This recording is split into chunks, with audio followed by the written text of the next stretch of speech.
Tujuannya adalah untuk menciptakan lebih banyak orang-orang seperti kami yang bahkan jauh lebih hebat daripada kami.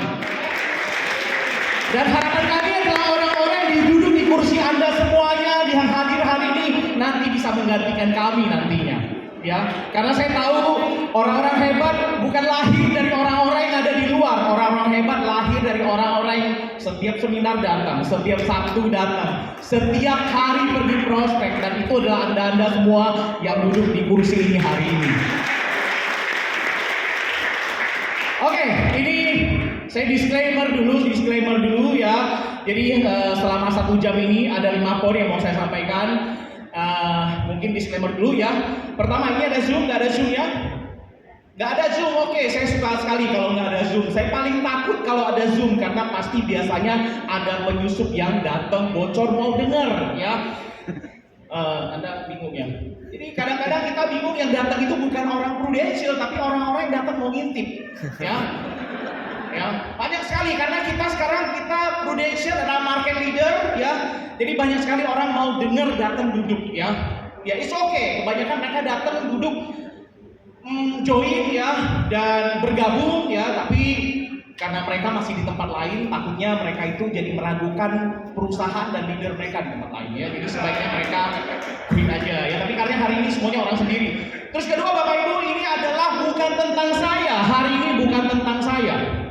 Hari ini bukan orang yang paling penting saya. Bukan juga Damai, bukan Arifin, bukan Cassandra. Orang paling penting hari ini adalah Anda yang duduk di kursi hari ini. Kami datang bukan untuk kami, tapi kami datang untuk Anda. Ya, jadi orang paling penting adalah Anda yang hadir hari ini. Kami datang untuk men-serve Anda, untuk menceritakan apa yang kami lakukan, apa yang kami dapatkan, apa yang kami mungkin perjalanan kami yang gak gampang, supaya Anda bisa ngikutin jejak kami dengan baik. Ya, dan yang ketiga, disclaimer ketiga, ya tadi yang kedua paling penting buat kami, yang ketiga adalah kalau ada sesuatu yang berbeda dengan yang leader Anda katakan, maka yang benar pasti adalah saya.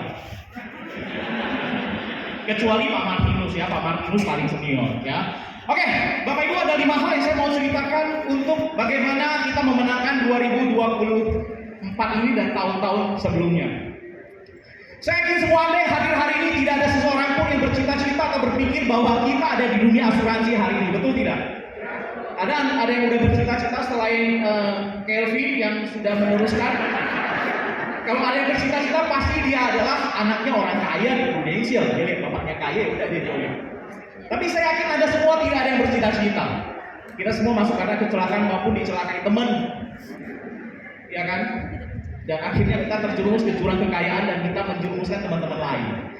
So hari ini saya mau share 5 poin. Poin pertama adalah berani. Karena ini materi terakhir, saya tidak akan berbicara tentang sesuatu yang complicated. Saya akan coba share tentang keberanian. Bapak Ibu, keberanian itu harus diajarkan.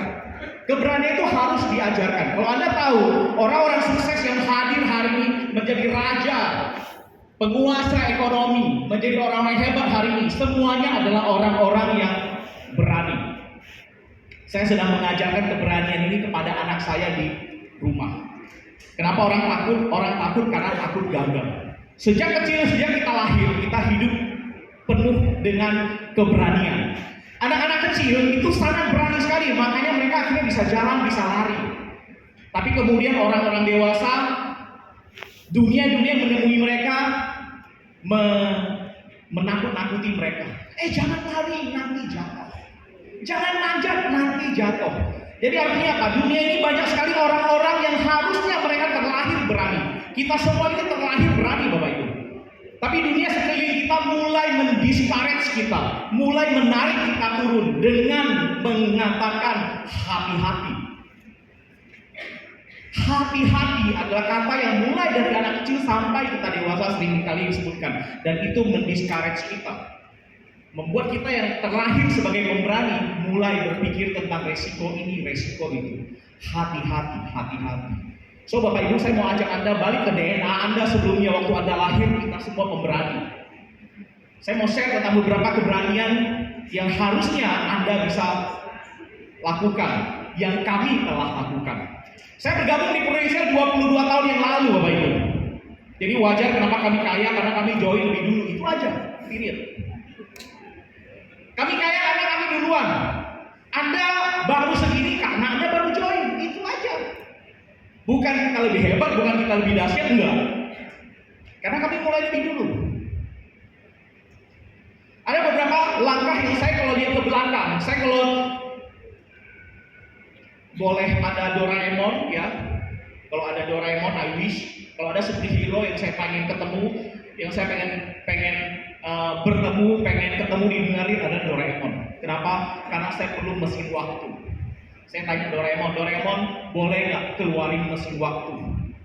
Ya, terus Doraemon keluarin kata-kata mesin waktu. Ya. Kenapa saya perlu mesin waktu? Saya mau balik kepada saya dulu yang 22 tahun lalu dan saya mau say thank you kepada saya yang telah berani mengambil keputusan yang tidak populer, sama seperti halnya Anda hari ini masuk ke dunia yang tidak populer yang semua orang di luar sana bilang ngapain lu join Prudensial? Itu adalah satu keputusan berani yang saya yakin Anda telah lalui.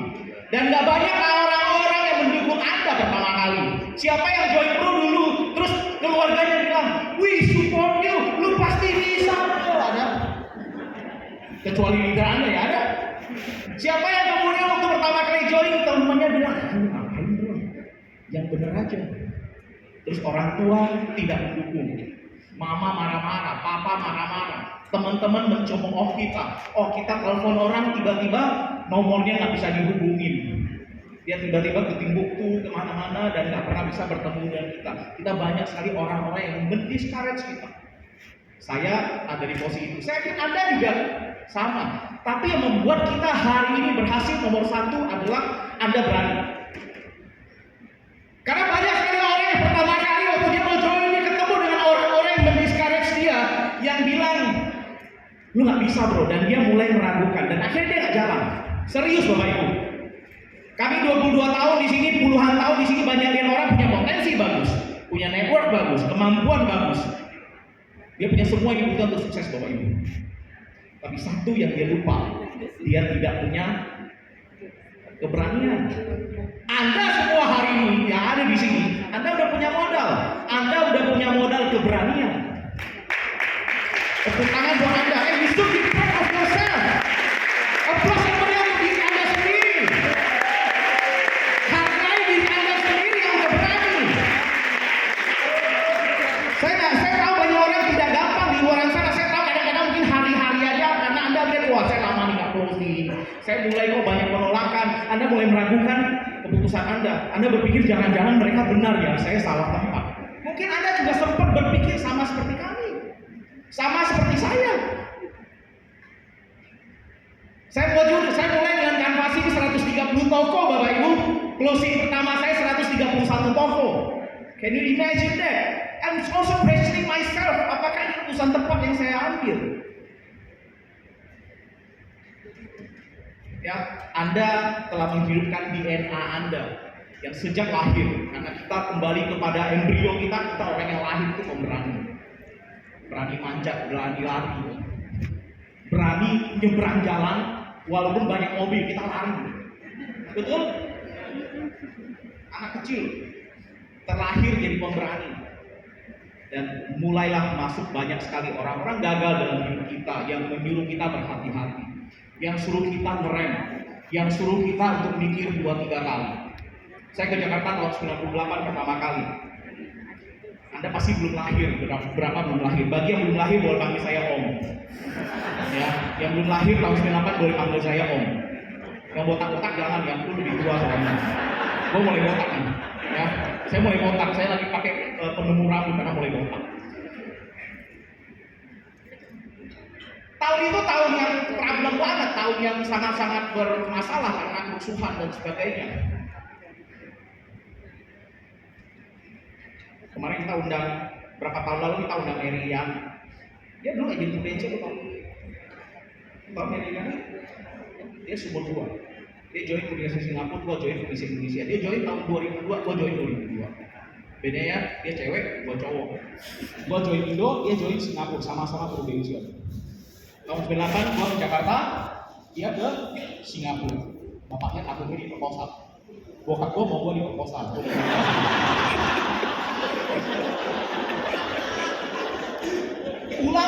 Pulang sekolah waktu itu habis panas 13 menit kerusuhan.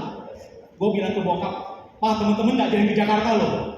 Bapak saya bilang, "Lu kalau nggak mau ke Jakarta, ya lu di Pontianak." Wah, kayaknya yaudah gue ke Jakarta. Itu keputusan berani yang kalau saya flashback ke belakang, yang saya berani ambil. Karena saya nggak mau mati di kampung saya dengan keluarga yang seperti nggak ada masa depan. Kita bukan anak orang kaya, yang saya yakin beberapa di antara juga pasti cerita kesedihan dan masing-masing. Ayah saya sopir angkot, ibu saya penjahit. Jangan berpikir Cina kaya loh, bukan Cina, Cindo ya sekarang.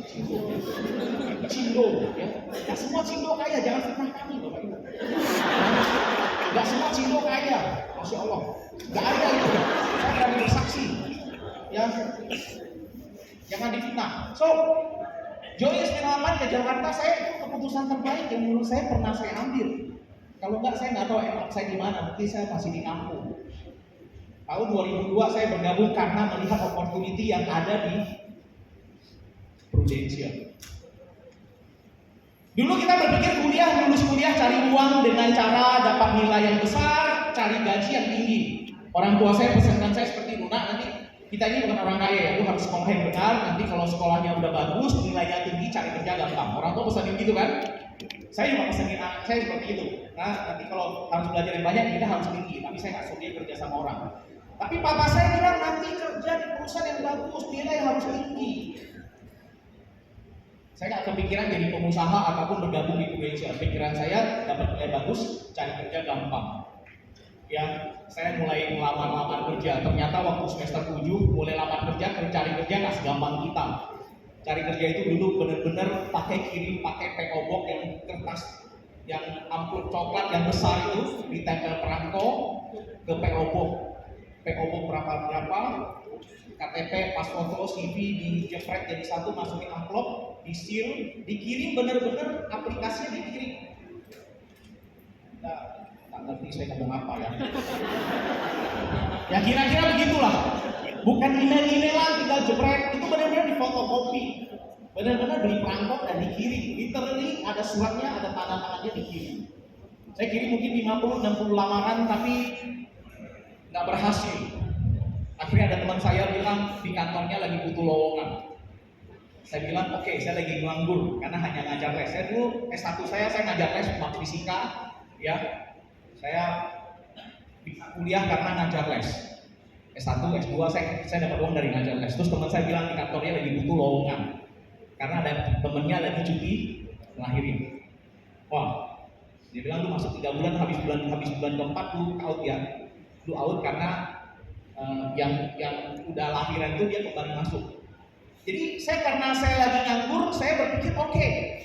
Dan kerjanya gampang. Wah, itu pengalaman pekerjaan saya pertama kali dan terakhir kali. Kerjanya gampang, Bapak Ibu. Datang masuk duduk, saya di mejanya dia kerja admin. Kerja admin. Suatu hari bos lagi di ruang sebelah, ya, dia tepok-tepok itu komputer.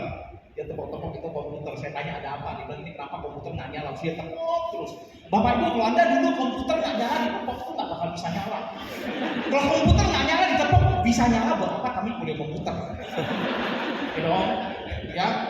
Jadi Anda pasti bingung ya, kok komputer ditepok? Dulu Bapak Ibu komputer itu monitornya besar, jadi ditepok bisa. Komputer sekarang nggak bisa ditepok karena tipis. Jadi ada zaman dulu komputer bisa ditepok. Anda googling aja lah, kenapa komputer bisa ditepok? Karena tebal. Saya bilang, ibu ada apa? Saya cek, oh bu ini karena harddisknya udah penuh, data ibu kebanyakan. Ya, udah nggak ada ruang gerak lagi bu. Kalau ibu mau saya bisa beli harddisk tambahan, terus saya bisa tambahin memorinya. Saya buka CPU-nya, ada slot buat RAM, bisa colok 1 RAM lagi 8 MB. Ibunya nggak ngerti, saya ngerti, saya nggak dua, saya beli harddisk, saya beli RAM, saya colok, saya defrag, saya beresin, kenceng lagi ngacir. Bosnya senang nggak Bapak Ibu? Senang. Hari-hari berikutnya OB nggak masuk Bapak Ibu. OB nggak masuk, ada barang datang dikirim dari luar negeri. Mobil engkel datang keluarin box-box semua tuh dingin depan ruko. Kantor kami di ruko ya. Turunin depan ruko, habis turunin dia minta kita tanda tangan, habis tanda tangan, hitung ada berapa koli, dia kabur. Barang depan ruko, OB nggak ada. Apa yang saya lakukan? Saya masukin ke gudang. Karena nggak ada OB, lewatin ruangan bos saya. Dia lihat, wah, oke nih, si Heri bisa ngangkut-ngangkut. Kali berikutnya kemudian bos lagi nyari-nyari, dia punya supir, supirnya nggak ada. Saya bilang ada apa bu? Dia bilang saya perlu tukar giro. Oh saya bisa bu, saya punya motor. Ya udah, kamu bisa tukar giro. Ya udah, saya tukar giro naik motor. Pulang saya kasih buku, udah selesai. Bosnya senang nggak bapak ibu? Bosnya senang. Berapa bulan saya dipanggil bosnya karena udah terakhir. Her, kamu betah di sini? Saya bilang betah. Mau di sini terus? Saya bilang mau. Kalau gitu kedepannya dan seterusnya kamu di sini. Saya tanya, saya kan gantiin orang. Kalau kamu mau nanti kita atur supaya dia mau saya datang lagi. Bapak Ibu, itulah dunia yang dimana dulu saya bercita-cita untuk sekolah yang benar ada di dunia ini. Dan saya berasa betapa fragile-nya saya. Hari ini saya mungkin mengikat orang, besok saya bisa dikat. Inikah dunia yang saya cita-citakan untuk saya masuki? Alangkah tidak amannya. Saya nggak kenal dengan orang ini. Saya cuma duduk di meja dia, di kursi dia. Saya lihat semua barang dia tempel. Susah. Pen ada tulisan Impact, semua ditempel. Saya buka laci bawah, ada keripik, nggak dia tulis nama, saya makan.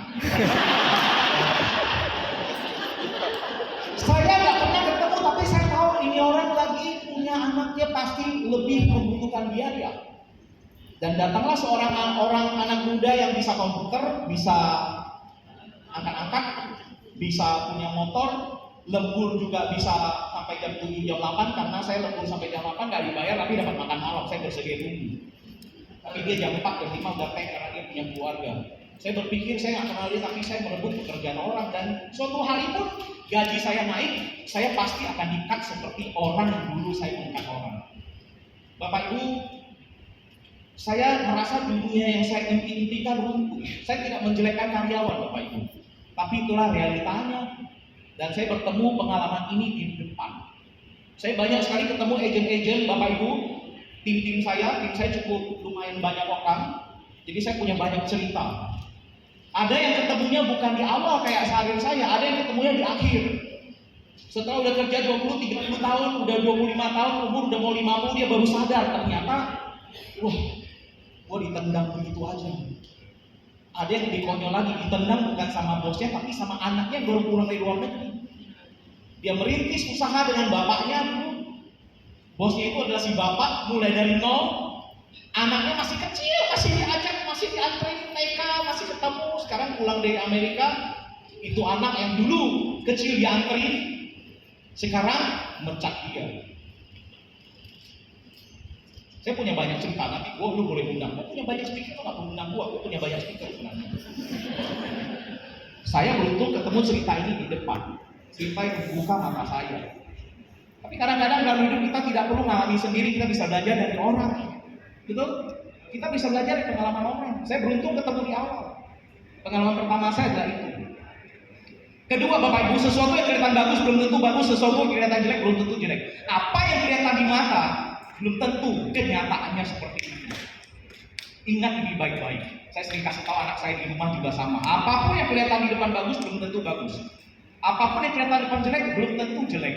Saya kerja di kantor, di ruko. Tiap makan siang dulu nggak ada Grab. Makan siang itu benar-benar kita literally harus benar-benar keluar dan cari makan di luar. Bukan pakai aplikasi karena itu HP cuma Nokia. Nggak ada Grab Bapak Ibu. Jadi kita selalu keluar cari makan. Benar-benar keluar. Terus kadang-kadang ada teman, lu mau nitip apa? Mau nitip apa? Kita pergi beliin, bawa pulang kita yang bawain. Ya. Ada satu tukang yang jualan bakso paling banyak di dekat kantor saya. Dia itu orang Jawa, orangnya kecil kurus Bapak Ibu, kumisnya tebal, namanya Pak Kumis, baksonya bakso Pak Kumis. Dia selalu panggil orang bos, ketemu orang dipanggil bos, bos. Tiap orang dia panggil bos. Jadi kalau kita kadang-kadang ya dari depan ruko kita teriak, Pak bakso 3, pedas, siap bos, dia teriak, siap bos. Terus kita tunggu, dia bawa nampan isinya mangkok 3.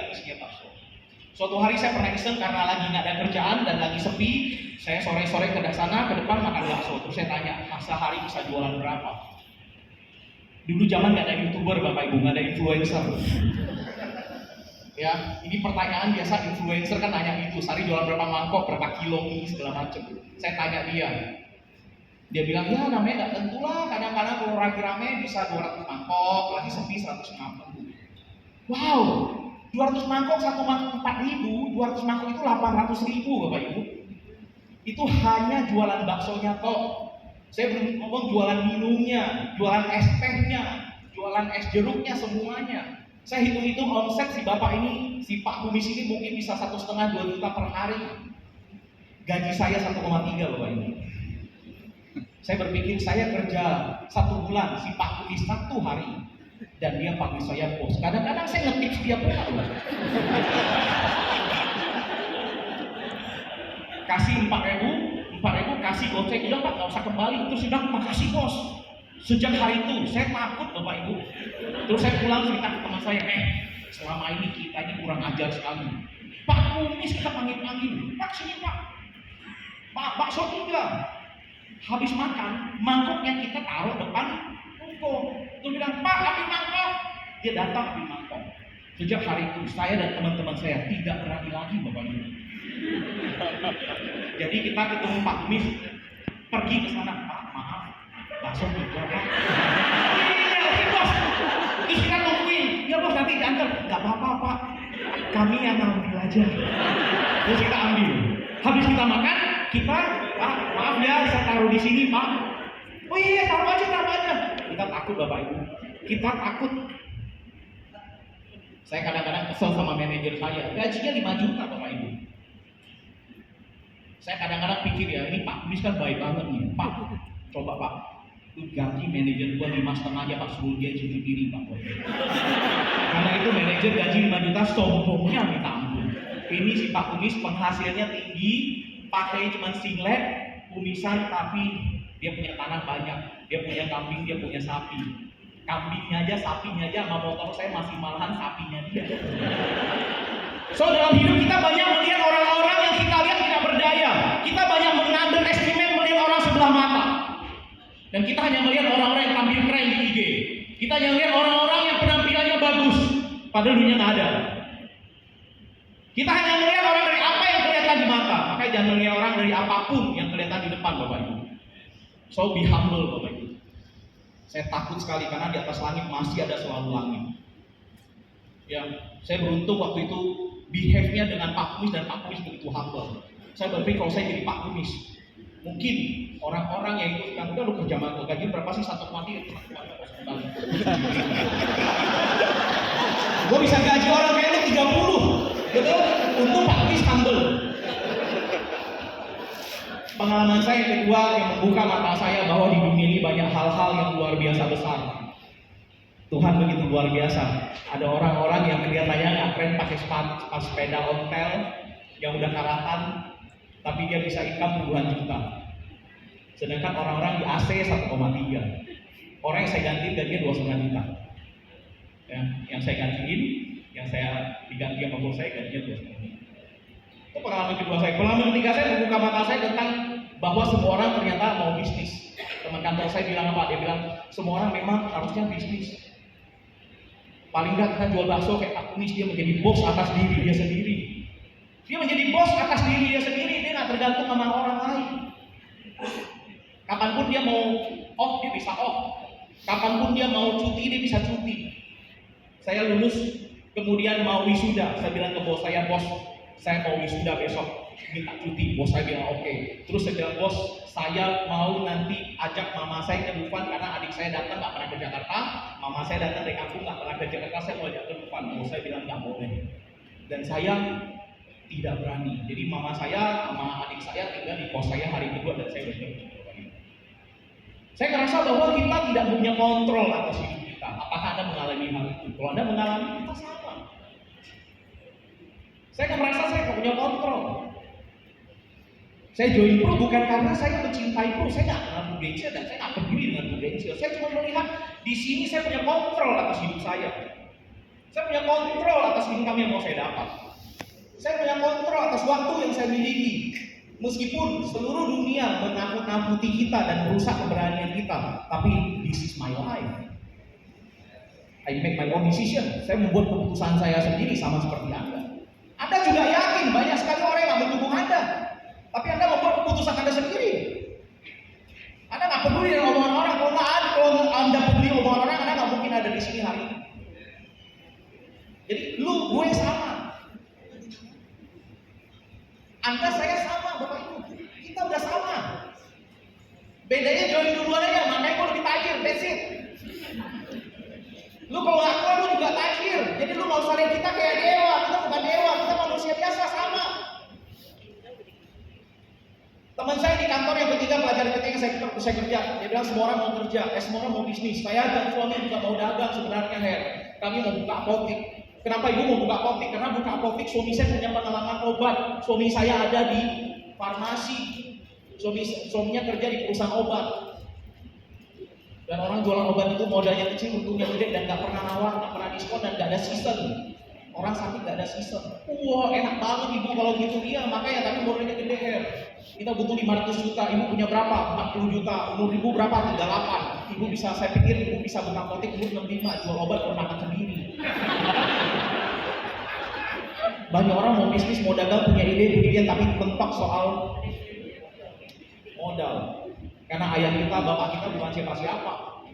Teman saya umur 38, bapaknya udah yatim piatu, mamanya udah nggak ada, dia sama suaminya. Kita bukan anak-anak yang lahir di PIK yang pulang dari luar negeri terus bilang depan, buka itu berapa duit? 40M. Ya udah nih 4. Terus 2 hari 5 minggu kemudian, 6 bulan kemudian, nggak laku, bangkrut, ya udah nggak apa-apa. Kita bukan seperti itu. Anak-anak bodoh di PIK, anak orang kaya yang bodoh, anak orang kaya semuanya bodoh, entah kenapa. Makanya hati-hati jangan ngaku-ngaku anak orang kaya, karena anak orang kaya rata-rata bodoh, karena Tuhan adil. Mohon maaf kalau ada orang kaya dari sini. Bukan merasa menyinggung Anda, tapi memang kenyataannya. Aduh, cek lu bodoh apa Anda. Kenapa mereka bisa bodoh? Karena mereka terbiasa apapun di-provide, Bapak Ibu. Apapun di-provide. Saya sampai hari ini anak saya nggak tahu income kita, Bapak Ibu. Anak kami nggak tahu income kita berapa. Kita low profile. Kita makan di pinggiran. Saya dan anak-anak makan di pinggiran. Kita hanya makan di restoran, di hotel kalau lagi ulang tahun. Anak saya kalau diajak ke mall beli mainan, dia bilang mahal, tapi dia taruh lagi. Nggak apa-apa, beli aja. Kita kasihan kadang-kadang. Nggak apa-apa, nanti papi kerja, papi jadi capek, kasihan. Karena papi tahu, kita tahu papi kerja keras. Padahal kita beli satu toko pun bisa.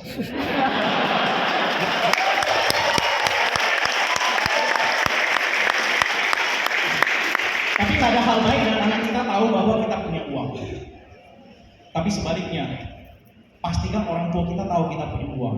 Meskipun Anda nggak punya uang, orang tua harus tahu kita punya uang. Gua cek, omongan gua pasti benar. Orang tua tak boleh tahu kita bokeh. Ketemu orang tua, papa mama, tenang pak, banyak uang, pakai aja, tenang, nggak usah pikirin kami. Tapi kalau dia bilang anak-anak, papi kerja keras buat kamu sekolah yang benar, betul? Betul? Banyak hal yang bisa kita share kepada Anda. Saya mau balik kepada waktu saya udah 30 menit lagi, oke. Saya agak kebut ya. Masih banyak yang mau saya sampaikan, tapi saya mesti kebut, mohon maaf. Ya, karena waktu kita terbatas. So, nomor 1 adalah Anda butuh yang namanya keberanian, Bapak Ibu. Dan kabar baiknya Anda punya itu. Anda terlahir dengan jadi orang berani. DNA kita adalah DNA berani. Ya, ini you pass already. Orang-orang yang nggak lolos ini udah nggak ada di sini. Mereka bahkan join AAJG aja takut. Betul? Mau prospek aja takut, mau datang aja takut, mau training aja malu, mau ngaku ke orang aja malu. Mau jadi apa? Udah tersingkir. Udah nggak ada di ruangan ini orang-orang. Tinggal kita. Yang kedua, Bapak Ibu, selain Anda berani, ya, selain berani,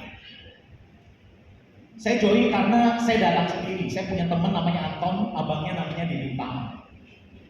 Jadi saya ketemu dengan adiknya, ngobrol-ngobrol, terus entah kenapa hari itu kita bisa nanya soal, saya bisa tanya soal Bang Eko, lu gimana? Oh udah prudensial dia sekarang, udah nggak di bank lagi, ngapain? Jadi agent kan jualan kan, kalau nggak jualan kan nggak dapat duit, kan mereka dapat komisi. Teman saya bilang, kata kok gue bisa naik nggak bisa turun income-nya. Saya bilang, ada yang kayak gini, bisa naik nggak bisa turun. Gue mau dong lihat, gue mau dong denger. Ya udah kalau mau income gue nanti gue telepon. Saya tunggu seminggu, 2 minggu, 3 minggu dia nggak telepon Bapak Ibu. Saya nggak direkrut loh. Saya telepon lagi, gue mau nih, mana? Oh iya gue lupa, sorry dia telepon. Terus dia bilang, Her, lu disuruh datang hari Sabtu jam 10. Wah, saya bilang ini pasti hari interview. Saya datang hari Sabtu jam 10 di Menara Amri lantai 17. Saya lahir di situ, Pak Damai lahir di situ. Pak Damai lahir di situ ya, Menara Amri lantai 17 ya. Ya. Saya datang di situ bawa KTP, CV, pas foto. Saya nggak tangan kosong Bapak Ibu. Saya bawa, ya tinggal print lah kan di kantor saya, Pak, di pos saya banyak stok-stok foto itu. Kepada yang terhormat HRD Manager PT Prudential Life Insurance sehubungan dengan informasi yang saya dapat dari rekan saya 2000% Bapak Ibu Bimbing tengah membutuhkan tenaga pemasak. Saya bikin itu. Disuruh datang jam 10, saya datang parkir, naik ke atas, tukar KTP, telat jam 10 lewat 10. Naik ke atas udah sepi. Ada mbak-mbak depan 2 orang di resepsionis, tulisannya Prudential. Saya tanya, Mbak mau interview di mana? Mbaknya dia ke mbak sebelah, Neng, lu tahu ada yang mau interview Neng? Kamu dari mana? Saya di sebelah jam 10. Interview ya? Itu nggak ada interview. Ada bapak-bapak keluar pakai jas, pakai dasi. Terus dia maju ke depan, dia lewatin ini. Pak, ini ada yang orang baru. Oh, kamu ikut BOP ya? Nggak tahu Pak, saya di sebelah jam 10 orang baru. Oh, unit siapa kamu? Unit siapa ya? Saya kayaknya nggak dipesenin unit siapa. Itu orang baru. Ikut BOP, masukin ke BOP. Masuk, saya dimasukin. Ayo, dimasukin. Dia bukain pintu. Saya buka pintu, saya masuk. Wah, ini 50 orang ada ini mau interview. Banyak kali. Saya duduk di kursi paling belakang, karena telah datang. Duduk di kursi paling belakang. Sebelah saya datang, saya ada orang sebelah pakai jeans, pakai sendal. Cari mati lu dulu. Pakai sendal, pakai jeans. Dia lihat saya biasa. Lu nggak kali terima. Sebelah kiri kanan. Hari pertama 9 September 2000. Kesan saya dengan Indonesia. BOP 2 jam. Wah, saya bilang bukan interview. Saya keluarin HP saya, Bapak. Di tengah-tengah jam 11 keluarin HP saya. Saya mau keluar, mau pulang, tapi pintu dikunci. Jadi saya keluarin HP Nokia saya dan saya main game. Cuma ada satu gamenya namanya Snake. Saya main game Snake sampai jam 12. Begitu jam 12, udah Bapak Ibu selamat datang, selamat bergabung di Prudential. Tepuk tangan buat kita semua. Musik nyala, saya orang pertama yang pegang pintu. Saya buka pintu. Di luar ada kecil-kecil. Saya buka. Begitu buka ada leader saya di depan. Dia lihat saya kaget, saya lihat dia kaget kan. Saya kaget mau kabur, udah ketangkep. Tuh dia tanya saya, leader biasa komen tanya 1, 2 kata saja. Dia nanya apa? Gimana tadi? Anda ditanya gitu? Anda ditanya gitu? Gimana tadi? Jadi template-nya itu sama, senyum lebar. Gimana tadi? Bapak Ibu itu sistem. Itu sistem. Anda nggak bisa tertawa karena lu akan lakukan yang sama nanti. Saya ketemu yang di sana. Bagus. Oh bagus kok bagus banget. Kemarin saya undang orang kemarin.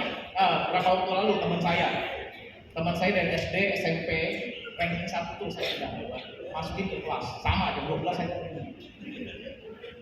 pegang nasi box. Kan jam 12 makan siang tuh, biar dia nggak turun ke CP, nggak turun ke bawah, kasih nasi supaya dia nggak kabur. Makanya di Budinal. ya kan? Dia keluar, dia lihat saya kaget, saya kaget-kagetan juga. Cuman bedanya, gue udah leader. Gue tanya, cek gimana tadi? Bagus, bagus. Lu bohong ya, Cek? Hah? Gue udah tahu bro. Sebelum nipu, gue udah nipu bro. Jadi kesan saya di Prudential itu, dan saya akan jalan karena saya lihat ada dua hal. Pertama adalah satu kali jual kita berkali-kali Bapak Ibu. Kita dapat berkali-kali atas penjualan yang sudah kita lakukan selama bertahun-tahun yang lalu. Gak ada usaha yang ada jualan sekali berdapatnya berkali-kali, gak ada.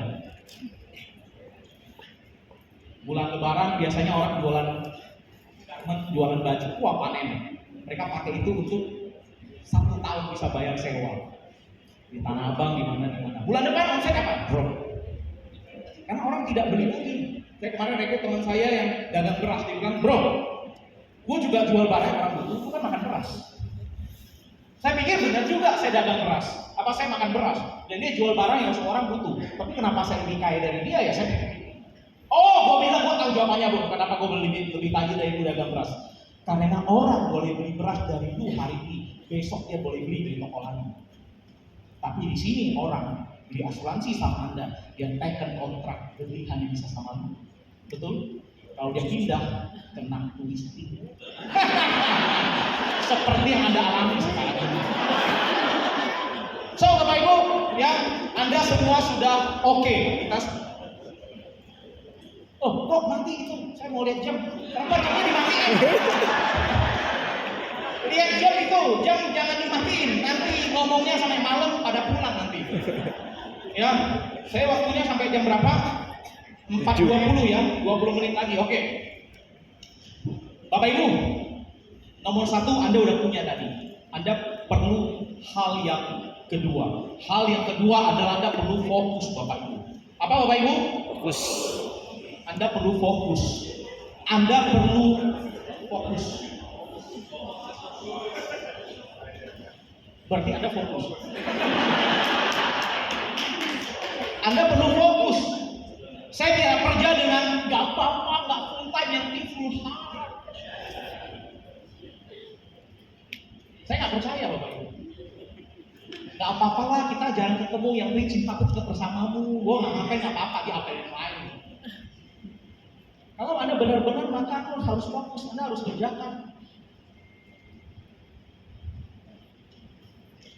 Anda nggak bisa hanya sekedar saya mau full hard tapi mau hasilnya yang maksimal. Anda nggak bisa gitu Bapak Ibu.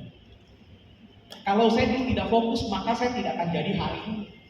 Saya fokus ke satu yang saya bina benar-benar adalah Prudential saya waktu itu. Kalau awalnya saya tidak fokus, palu gada nggak jadi saya hari ini. Di dunia sekarang ini banyak sekali orang menawarkan palu gada. Saya bisa sambil jualan online, saya bisa sambil Prudential, saya bisa apapun yang mau gua ada. Percayalah Bapak Ibu, dia nggak akan pernah jadi apa-apa. Fokus ini adalah kita bicara full time. So I dare you, apakah Anda berani full time? Kita tidak minta Anda untuk submit uang atau setor modal. Kita cuma minta Anda waktu Anda saja.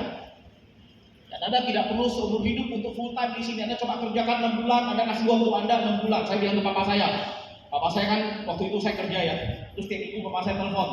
Dia telepon pergi ke wartel. Dulu wartel ada namanya KBU, kamar bicara umum. Pencet itu interlokal. Telepon ke kamar, ke kosnya saya karena mereka tidak punya HP di kampung. Jadi setiap hari Minggu jam 10 pagi dia pasti telepon ke kos. Jadi saya udah tahu Minggu jam 10 ada telepon bunyi, pasti itu cari Herianto. Jadi saya turun ke bawah. Saya bilang, Pak, saya sudah tidak kerja lagi di tempat saya bekerja yang dulu karena saya resign. Saya Sabtu ikut BOP, hari Senin saya full time Bapak Ibu. Saya butuh 2 hari. Ya. Terima kasih atas keberaniannya untuk tepuk tangan untuk saya berani. Saya sendiri kagum sama saya loh. Lu aja kagum, gue aja kagum sama gue yang dulu.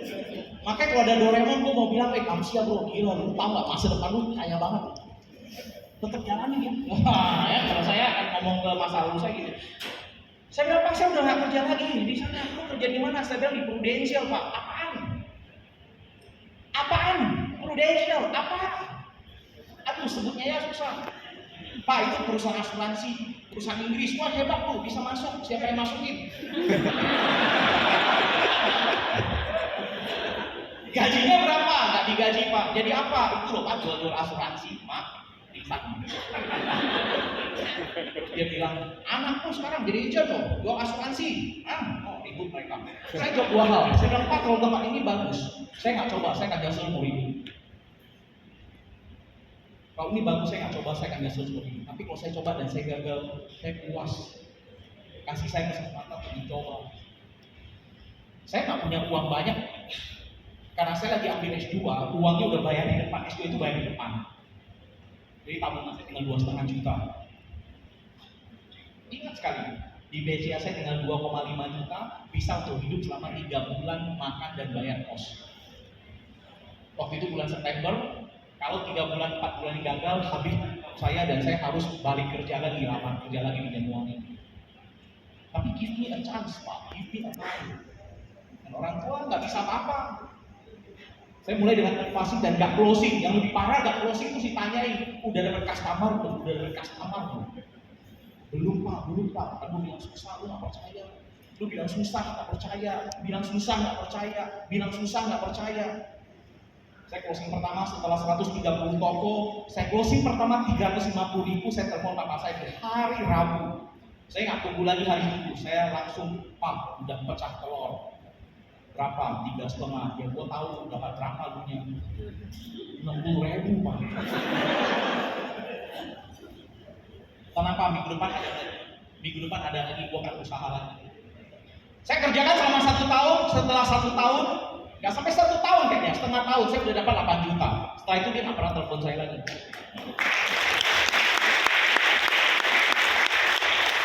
Setelah itu dia tidak pernah telepon saya lagi dan papa saya tidak pernah tahu income saya sampai dengan 2 minggu yang lalu. Serius tuh. Bahkan orang tua gue pun nggak tahu gue punya income. Sampai 2 minggu yang lalu, kita baru pulang dari China ya, terus di airport kita lagi ngomong, oh, gue lagi zoom itu tuh sama orang-orang bodoh di kantor pusat itu. Kita lagi zoom sama orang-orang yang menghambat kinerja Anda semua, kita lagi belajar itu ya, sama-sama. Terus papa saya cerita seperti ini. Saya bilang, Pak, gue lagi zoom ya, lagi zoom. Itu kasus apa itu ya? Pokoknya ada lah orang-orang yang bikin hidup gue susah, tahu. Terus dia bilang, nak, gila ya, ini anak saya mau sekolah bulan depan, mau kuliah bulan depan ke Australia. Dia bilang, ponakan kuliah, anak udah mau kuliah, terus apa segala macam, biayanya besar untuk kamu. Nggak apa-apa, Pak, nggak seberapa itu, Pak. Saya lagi zoom. Papa kadang pikir ya, dia bilang ya, kalau papa mati kayaknya gue hemat 1 M setahun. Langsung saya zoom itu langsung saya blank. Saya berhenti nge-zoom loh langsung saya, lu bayangin ya, lu kasih papa sebulan berapa, dia sebutin segala macam. Saya setahun ya habis 1 M lebih lah. Satu orang papa saya satu ini untuk bulanan segala macam. Saya Pak, ini gua kasih tahu nih, gua tapi jangan kasih orang. Terus dia tutup zoom saya taruh, terus saya bukain terus close. Ini kamu yang kasih tau mama ya. Terus dia lihat, dia diam.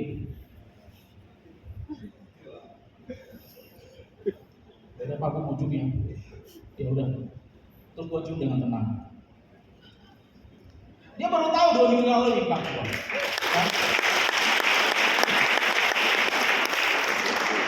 So ada perlu full time Bapak Ibu. Saya punya waktu 2 hari untuk memikirkan hidup saya full time. I dare you. Ada berapa banyak di antara Anda yang bahkan sedang closing, sudah promosi, bahkan Anda masih belum berani full time. Anda masih menukarkan waktu Anda dengan hal-hal yang tidak ada artinya di luar sana. Padahal Anda tahu uang besarnya ada di sini. 15 menit lagi. Yang ketiga Bapak Ibu, Anda perlu disiplin. Anda perlu disiplin. Big no. No bad hair day, no baper, no down, no healing, no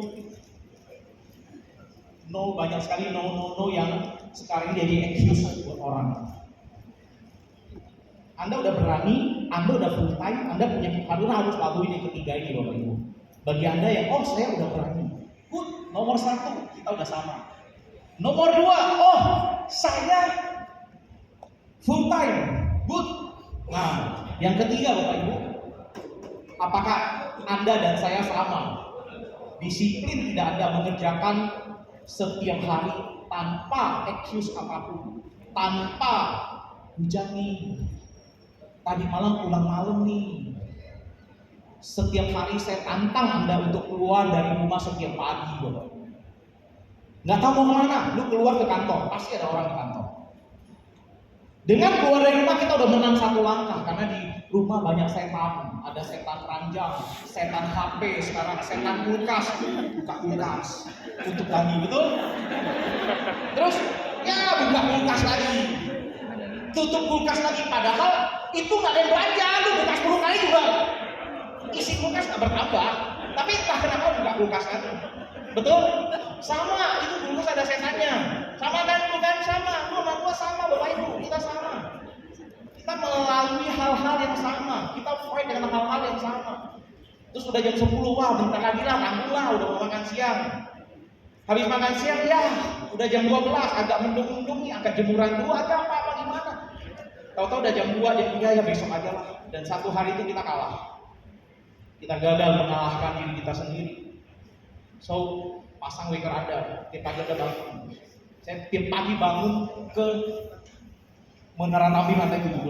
Sendirian saya, setiap hari. Cuma ada sekretaris sama satpam nanya Bambang. Ya.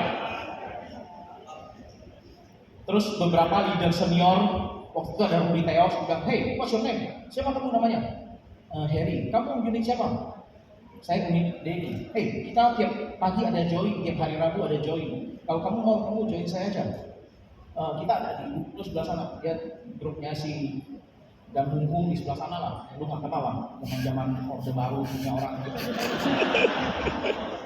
Jadi saya join. Saya utang budi sama unit Teos. Saya banyak utang budi sama orang. Yang kalau mereka kalau minta saya nggak pernah nolong. Karena saya merasa ada orang-orang yang berjasa dengan hidup saya. Saya join sama dia ajarin gimana caranya gitu. Setiap pagi keluar dari rumah, Bapak Ibu. Karena kalau Anda keluar dari rumah, Anda nggak mungkin pulang.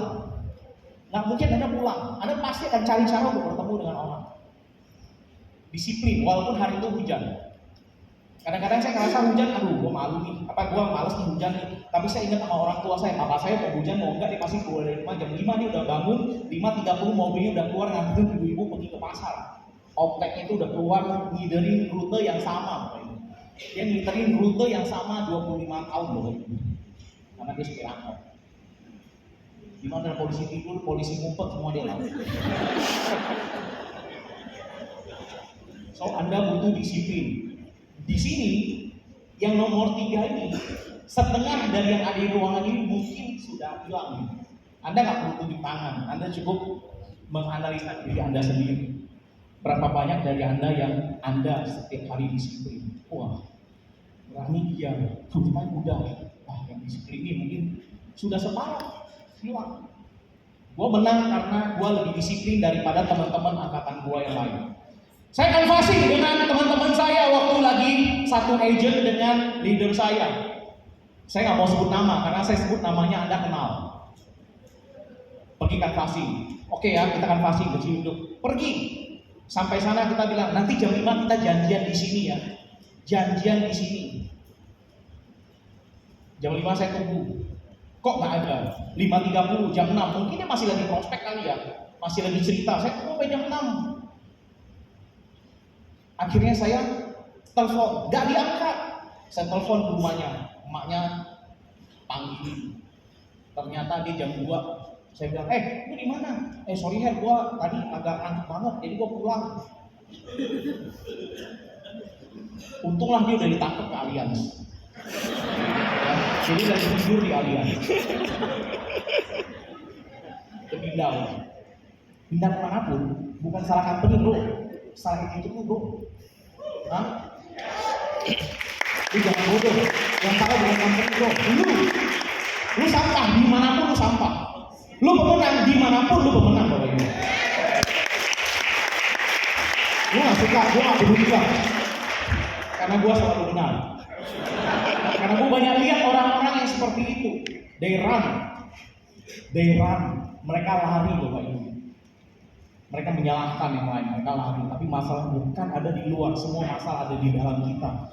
Bukan faktor eksternal yang membuat kita tidak maju, tapi diri kita yang membuat kita tidak maju. Nomor 3, Anda butuh disiplin. Yang paling berat nomor 1 mungkin gampang. Yang kedua nih Bapak Ibu, yang tadi full time, agak gampang lah. Mungkin kita cuma perlu yakinkan diri, yakinkan pasangan, yakinkan orang tua. Yang ketiga ini, tadi disiplin. Itu agak berat karena melawan diri sendiri. Faktor kegagalan orang bukan mengalahkan orang lain, tapi mengalahkan diri sendiri. Yang ketiga itu paling berat. Yang keempat, yang membuat saya besar hari ini adalah karena saya promosi. Rule of the game dari bisnis ini adalah tentang buka cabang, tentang promosi. Rule of the game. Bagi Anda yang main game, Anda harus tahu aturan dari game ini apa. Anda pemain Mobile Legends, saya main Mobile Legends. Bukan Anda membunuh siapa paling banyak, tapi gamenya adalah bagaimana caranya menghancurkan markas musuh. Game ular tangga, tahu lah ya ular tangga ya. Gamenya adalah bukan tentang siapa dapat angka 6 paling banyak. 6 kan kocok lagi 2 kali kalau dapat angka 6. Tapi siapa yang capai 100 di pojok kanan atas duluan. Betul? Game Monopoly juga ada, bukan tentang siapa yang masuk penjara atau siapa yang enggak, tapi tentang siapa yang dapat beli komplek lebih banyak, orang injek komplek kita bayar. Jadi setiap permainan ada gamenya. Nah di Prudential permainannya adalah tentang promosi Bapak Ibu. Permainannya adalah tentang promosi. Bukan siapa yang paling lama, bukan siapa yang paling jualannya hebat, persepsi paling bagus, paling banyak ditolak, tapi siapa yang mempromosikan paling banyak, siapa yang timnya paling banyak, siapa yang grupnya paling banyak. Bukan tentang siapa yang paling hebat. Semua bisnis gamenya adalah tentang promosi. Saya ulangi lagi, semua bisnis gamenya adalah tentang promosi. Tadi siang saya makan bakmi GM, turun CP, turun 1. Saya suka sekali makan bakmi GM karena cepat Bapak Ibu. Scan, keluar, makan, langsung lari ke atas. Saya butuh 20 menit dari order sampai dengan makan untuk bisa naik ke atas lagi. Bukan karena bakmi GM enak. Sebutkan 10 bakmi yang lebih enak dari bakmi GM. Bisa nggak? Bisa banget. Top 100 saja kita nggak kayak masukin bakmi GM loh. Bakmi Marga A itu sekarang lebih banyak itu. Bakmi acang, bakmi apa, banyak banget. Bakmi GM itu bahkan top 50 dia kita nggak masukin. Tapi bakmi paling kaya bakmi GM. Karena dia apa? Dia buka cabang paling banyak. Bakmi yang lain datang habis. Sombong banget dia, datang duit loh kita loh, satu kampung ini datang. Turun mobil, habis. Si bodoh. Betul? Betul? Si bodoh. Habis. Kadang-kadang kita baru mau turun, tukang parkir bilang, mau makan ya? Udah habis, besok lagi. Terus yang jualan bangga, habis. Kalau lu yang dagang, ada duduk, keluarin lagi, betul? Betul? Tanya, lu dekat mana rumahnya? Oh, daerah Kelapa Gading. Besok kita buka Kelapa Gading. Buka cabang, betul? Ini banyak orang bodoh yang bakminya enak, sotonya enak, jualan 2 jam habis. Bangga lagi, kami tidak buka cabang. Itu sama kayak leader bilang, kami tidak pernah merekrut dan tidak pernah mempromosikan. Bapak mau beli hanya dengan saya. Bodoh.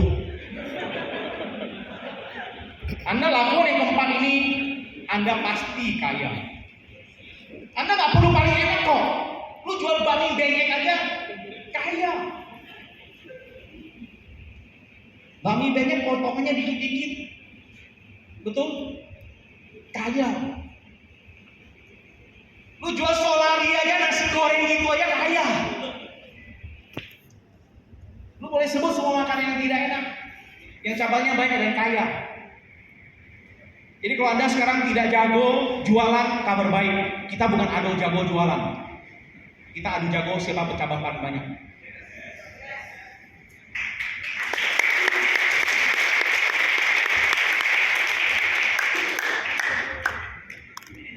Terakhir, 13 menit terakhir, saya mau cerita soal ini yang paling berat. Kalau Anda tanya pada saya, yang nomor 5 ini kan paling berat. Yang nomor 5 ini membuat banyak orang yang lebih hebat daripada saya, yang lebih senior daripada saya, yang lebih pintar daripada saya, tidak kalah income-nya dengan saya. Karena berat banget nomor 5 ini bagi orang-orang yang sudah melewati fase 1, 2, 3, 4. Buat orang yang berani, buat orang yang full time, buat orang yang disiplin, sudah disiplin, dan buat orang yang mempromosikan, udah rutin mempromosikan, mereka gagal di yang kelima ini. Ini lawan raja. Ini yang paling berat.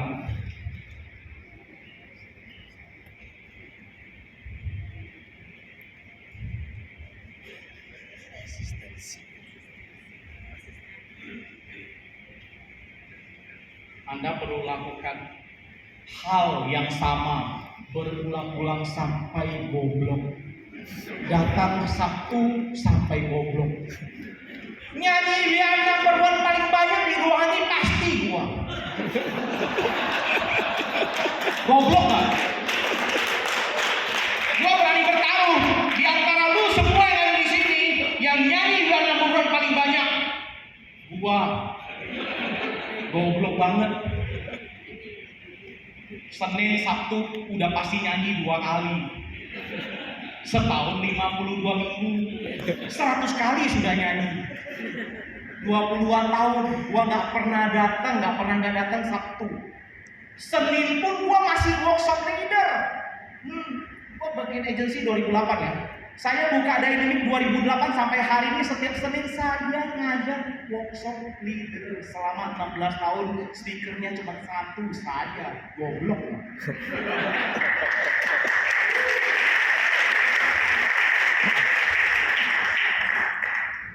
Saya kemarin waktu lagi seminar, ada satu leader kita yang dulu saya ingat sekali, saya pertama kali jadi agent, dia mengajari saya training, namanya PAB, pelatihan agen baru.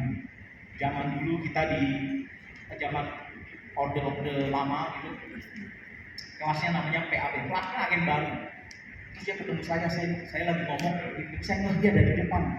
Saya bilang, Pak, izin Pak ngomong Pak, izin Pak saya lanjut.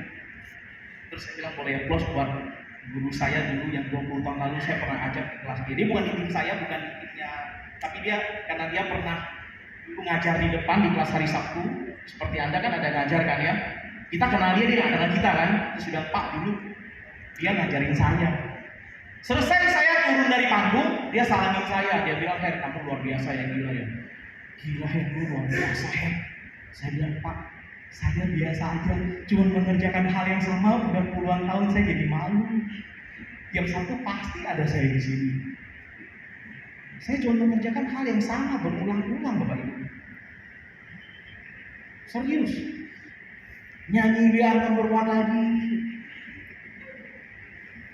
Cerita presentasi BOP lagi.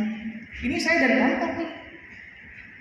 Nyanyi biar number one dulu, terus speaker maju dulu, terus saya pamit ke speaker, saya bilang, gua ke MRT ya, ke seberang ya, nanti yang kasih closing speech si ini ya. Oke, kasih closing speech ini. Gua dari APR nih. Harusnya gua nggak perlu dari APR. Gua bisa dari rumah kan. Minggu depan saya ke Pontianak, ke Peru Dynamic Pontianak. Saya berangkat hari Rabu. Gua berangkat hari Rabu sore. Kita gua pesawat baliknya kapan? Hari Sabtu pesawat pagi langsung ke APR. Karena gua mau nyanyi di atas berdua. Bapak Ibu, saya hanyalah orang bodoh yang mengerjakan pekerjaan yang sama selama 22 tahun. Jadi kalau tanya rahasianya apa, gua hanya orang bodoh yang mengerjakan hal yang sama 22 tahun. Di sini luar biasa loh. Orang bodoh yang mengerjakan hal yang sama ini seperti tangan kan. Gua cuma persisten aja Bapak Ibu, persisten. Saya ketemu dengan satu teman saya di airport waktu dari Pontianak kemarin waktu lagi Sincia, saya ketemu dia. Dia kebetulan orang Pontianak, udah lama nggak ketemu dia. Ketemu di airport, terus saya tanya, bro, kok gimana kabar lu kok? Wah, dia punya pabrik kaca loh ini. Dia punya pabrik kaca. Kacanya itu yang supply ke semua APL, ke Pacific Place, tempered, dia bikin tempered glass. Jadi saya sebut Anda pasti tahu lah, ya. Cuman nggak enak nanti bikin wah temennya lu ya ini nggak usah. Itu kaca udah masuk kemana-mana.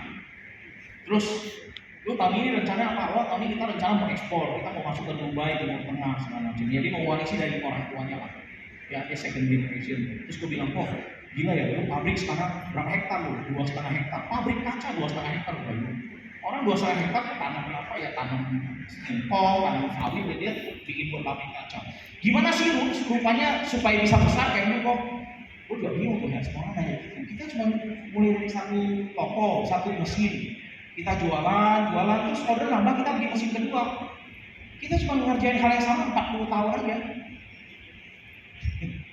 Tahu-tahu jadi gede. Lalu tanya kita, kok bisa jadi gede sekarang? Nggak tahu. Sama kayak orang hiking. Gimana cara naik ke puncak gunung ya? Dia ke belakang, wah gila tinggi banget, gua udah manjat. Betul? Tapi orang-orang yang nyampe di atas, Bapak Ibu, mereka hanyalah orang-orang persisten yang dia tidak peduli apapun yang terjadi, melakukan hal yang sama berulang-ulang. Itu aja. Kebanyakan orang setelah udah promosi, dia mulai lihat, gue punya uang nih. Ya elah, dia punya uang. Lu kalau mau taruh uang lu, habis taruh lu diamin, oke. Ini dia taruh, dia ikutan sibuk di dalam. Mulailah ini itu, akhirnya yang jadi pun nggak jadi, yang udah dapat pun hilang. So, yang paling berat yang nomor 5. Bagi Anda yang sekarang sudah ada di level ini, income udah 100-200 juta mungkin, ya kan? 100-200 juta, 300 juta, lu pasti mengerti maksudnya yang paling berat ini.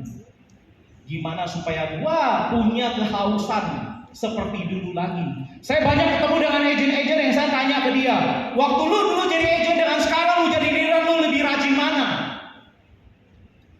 Coba lu pikir, waktu lu dulu jadi agent dengan sekarang lu jadi leader, lu lebih rajin mana? Rajin kita dulu waktu lagi susah, betul? Anda semua yang para leader di sini, lu lebih rajin daripada dulu. Dulu lu jauh lebih rajin, padahal dulu lu nggak ngerti apa-apa. Kemampuan lu sekarang jauh lebih hebat, tapi sekarang malah lebih males. Lu nggak suka, gua nggak peduli lah. Lu nggak suka sama gua, jangan undang gua capek diundang. Berharap lu tidak suka sama gua.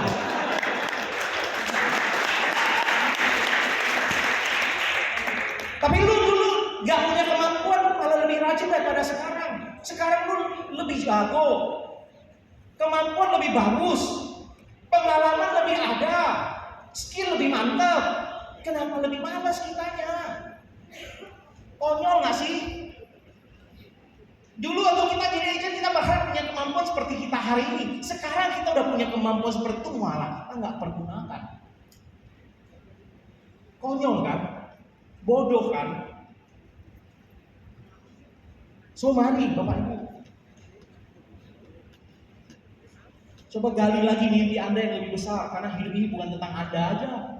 Mungkin goal Anda udah tercapai, Anda pikir ya sekarang gua udah 100 juta lah, udah 200 juta, udah enak lah, gua udah mulai mau santai lah. Tapi coba Anda lihat, bukan tentang diri Anda aja. Oh keluarga gua udah enak lah, bukan tentang keluarga Anda aja. Anda coba lihat, masih banyak gali eksplor diri Anda, betapa besar karunia Tuhan yang diberikan kepada kita untuk kita bisa menaklukkan lebih banyak dan menyentuh lebih banyak orang-orang di luar sana. Coba Anda eksplor. Apalagi yang masih muda-muda yang udah mulai males, yang udah mulai comfort zone. Di tempat saya juga banyak, saya bukan hanya ngomong di MRT, di tempat saya juga banyak. Mereka-mereka yang income 100-200 juta udah seperti rasanya memiliki dunia. Mereka udah gak pernah datang, mereka udah ngerasa wah financial freedom, mereka udah rule the world, conquer the world. Rasanya sudah seperti itu. Saya mengajak Anda semua untuk fight, untuk mencari mimpi-mimpi lain. Karena hidup ini bukan tentang kita. Kalau kita ngomong tentang kita aja, berapa sih Anda bisa pakai? Berapa sih yang Anda bisa habiskan? Anda punya miliaran, triliunan bisa habiskan? Enggak loh. Saya makan bakmi GM, saya bawa kopi, kadang-kadang saya minum Starbucks,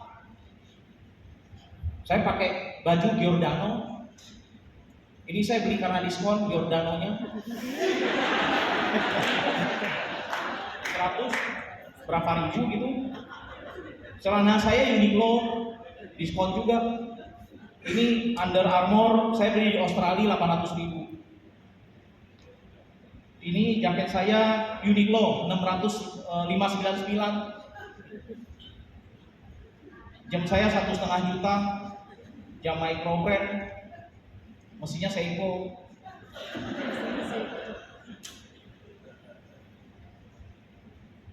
Anda bisa makan 1 M sebulan? Enggak. Tapi karena hidup bukan tentang kita dan bukan tentang uang.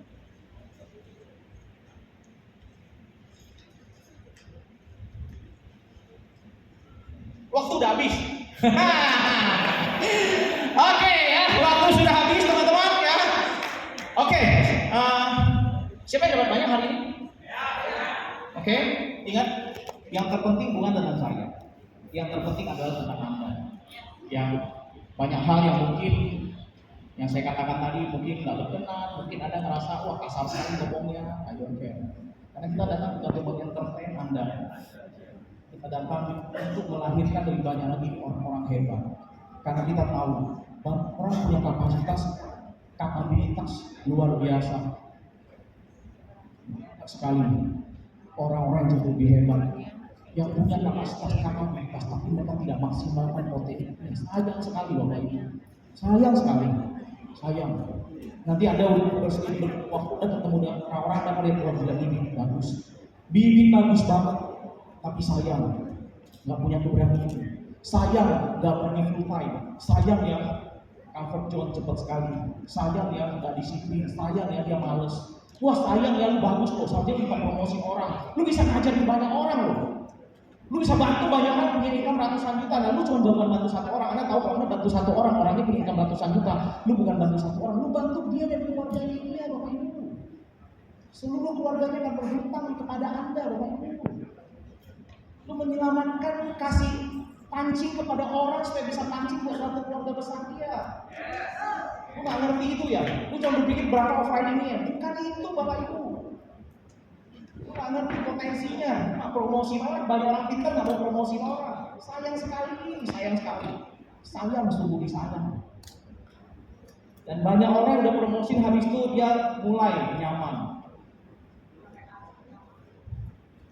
Lu lakukan 1-5 ini dan lu akan jauh lebih hebat daripada Heri yang bukan siapa-siapa, Martinus yang bukan siapa-siapa, Arifin yang bukan siapa-siapa, Dharma yang bukan siapa-siapa.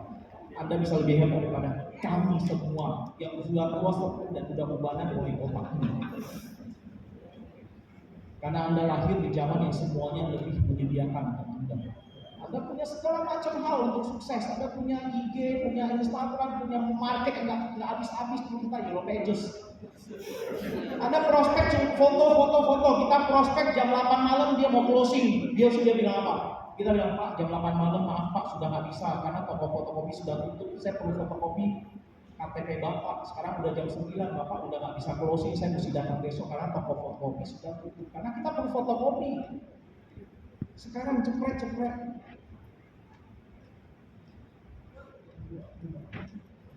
Oke,